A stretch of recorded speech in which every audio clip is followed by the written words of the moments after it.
I'm Ryan, And I'm Nick. and you're listening to Going Offsides, presented by the Lacrosse Collective on the Lacrosse All Stars Podcast Network.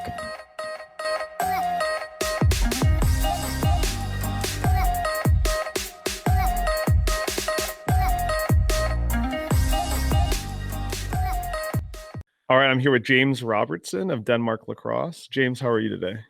I'm good. How are you? Good. So, obviously people that are listening and they think of Denmark Lacrosse and then they hear your accent. Why don't you give them a quick background about how you ended up in Denmark?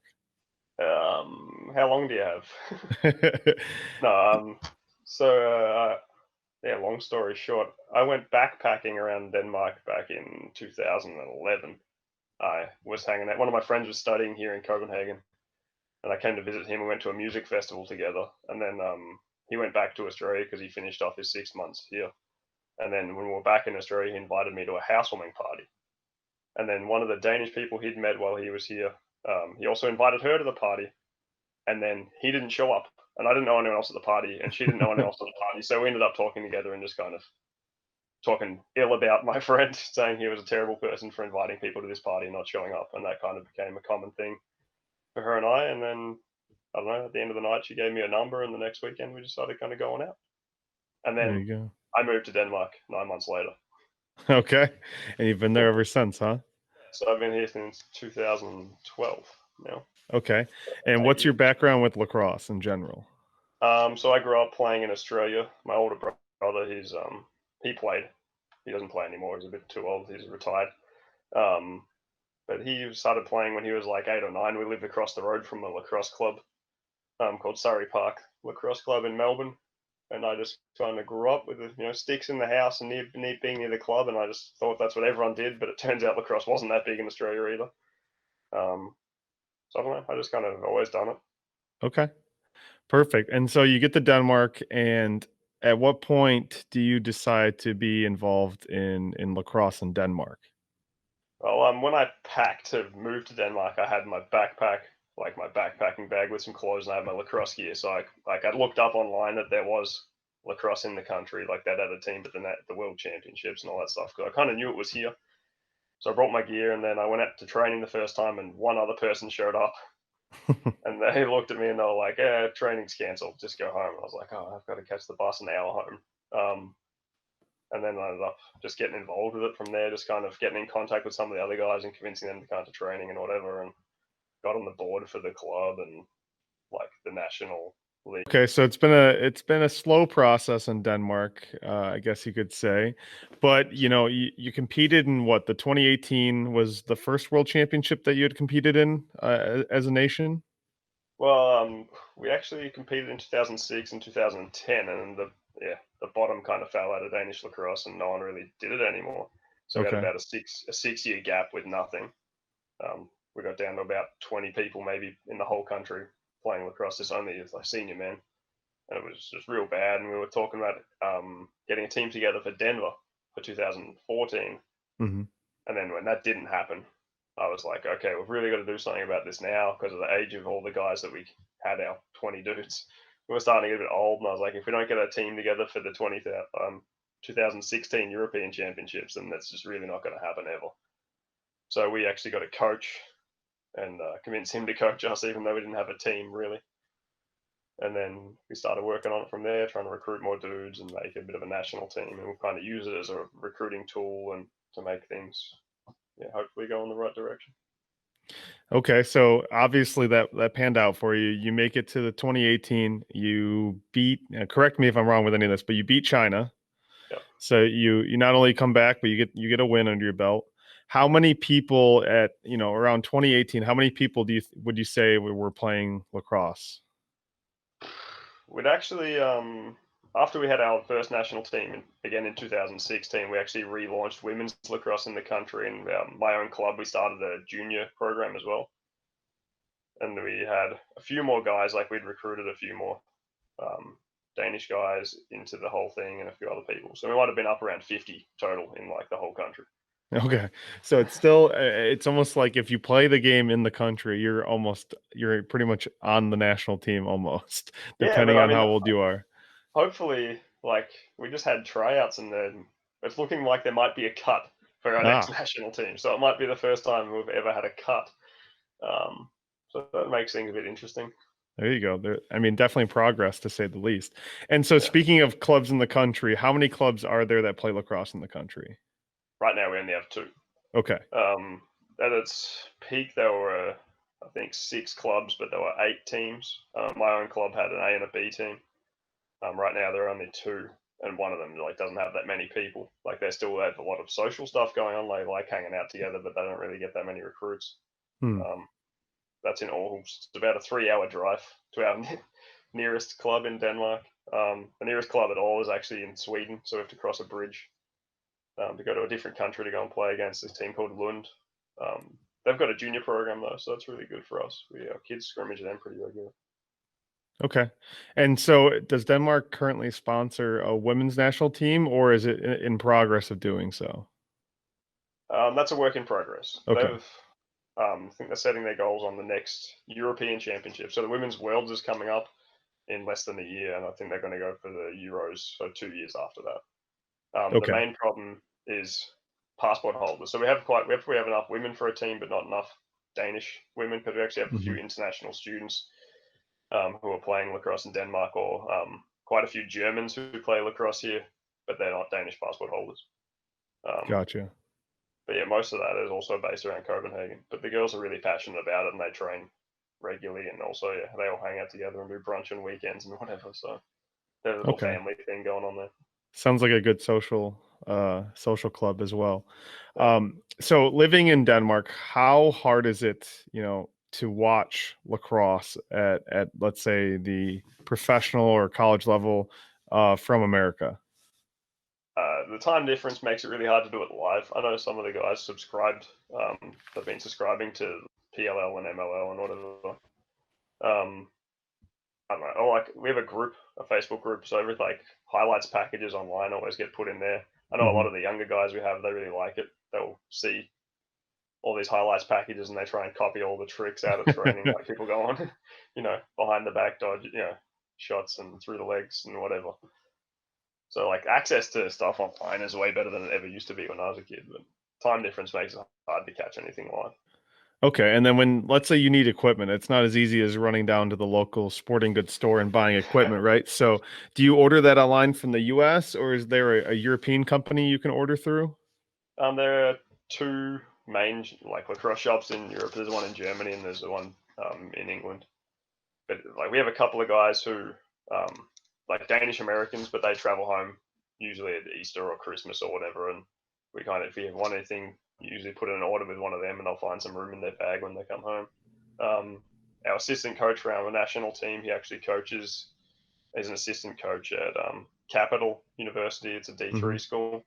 Yep, out in Ohio, yeah. Ohio. When he comes out, he usually brings some extra stuff with him as well. Okay. So we don't kind of rely on our friends to make ends meet. Yeah, that seems to be a theme with European lacrosse. It's not easy to get to. Even from the European shops, sometimes you have to wait quite a bit.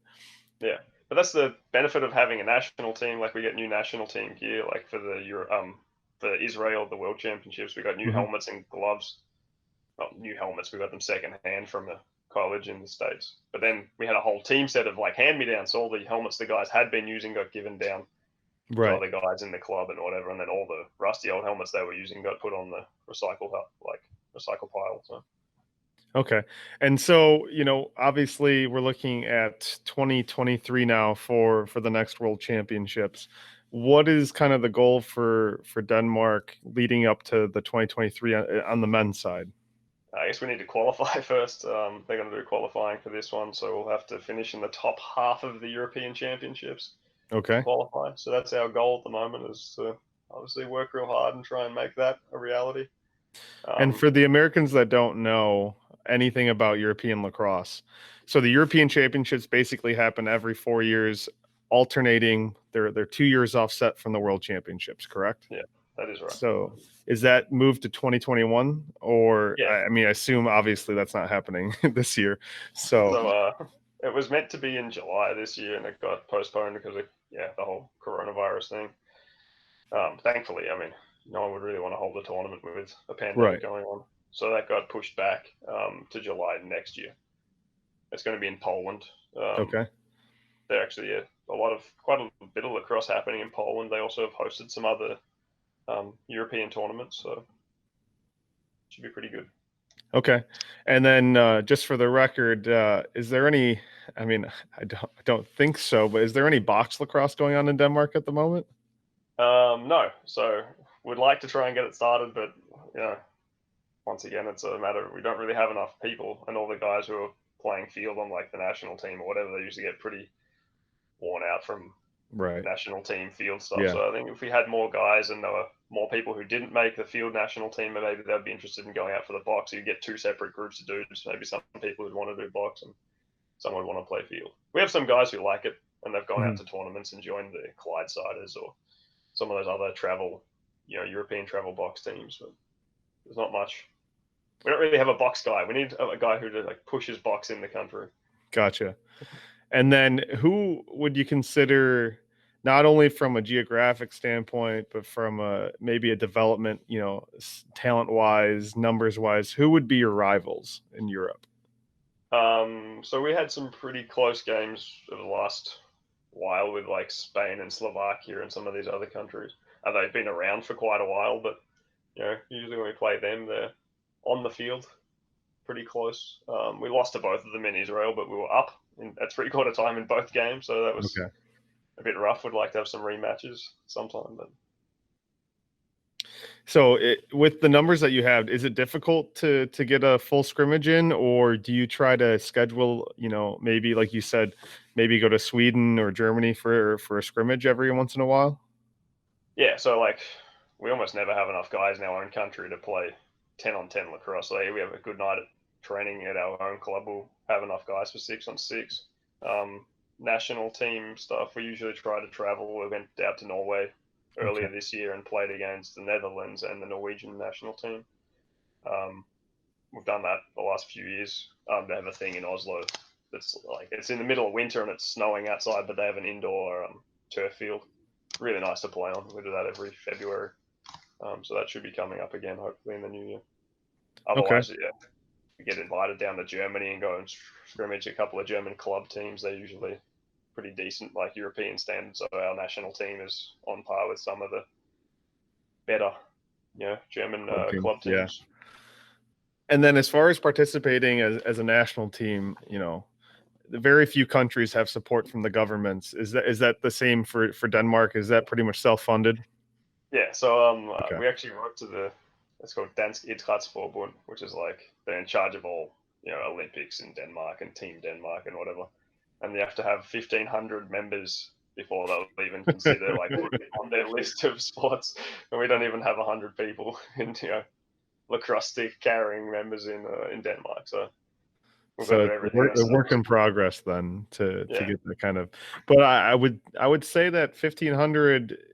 Most countries would love to have that be the bottom requirement because, that I feel like in other countries it's probably a lot higher. I know England has some support from the government, a couple others as well. But I know most people are out here, fundraising, paying out of pocket just to play. So you're definitely not alone there. Yeah, I would love to have 1,500 members, paying members in Denmark, but we'll see what happens. Yeah. All right. Well, I really appreciate your time. Is there a social media or a website that people should go to if they want to learn more about lacrosse in Denmark? Or maybe we've got some dual passport holders over here that would maybe want to come and play every once in a while. Where should those people go? Yeah, so we're active on pretty much everything at Danish Lacrosse. So just as one word, at Danish Lacrosse on Twitter and Instagram, Facebook as well. The Danish Lacrosse Fighting Pastries is our thing. Yeah, I almost forgot to ask you, where the heck did Fighting Pastries come from? So there was a guy on Instagram who one time Chris from Mainly Mesh. I don't know if you know Mainly Mesh. Was this guy who strung sticks in Maine, and he was friends with one of our players, and he used the hashtag Go Pastries one time, and then our coach used to call us the Fighting Danes, and then it kind of just merged. The two of them got merged together at one stage, and it became the Fighting Pastries, and it kind of just stuck. It's been that way for the I last will say you 4 probably years. have the most unique logo in all of European lacrosse with a Fighting Pastry. And I'll be sure to link a photo of that in the write-up on Lax All-Stars. It's been one of the better things. We kind of just, I don't know, we had been going all in on the Viking theme. Mhm. And then, I don't know, the Fighting Pastries thing just kind of happened, but it's actually been really, like, people really like it. It's lighthearted, but still semi-serious, I guess. It's been a good rebrand for us as a program. It works, and at your point and where you're at with your growth, attention is a good thing. So Yeah. whatever gets some good attention towards the lacrosse and towards the clubs is a very good thing. All right, James, I thank you so much for your time, and I'll definitely be sure to link all of the Denmark socials below. Cheers, man. It's good. That's it for another episode of Going Offsides, presented by the Lacrosse Collective. Please follow us at Lax Collective on Twitter, or go to our website, thelacrossecollective.com. Stay tuned for more episodes.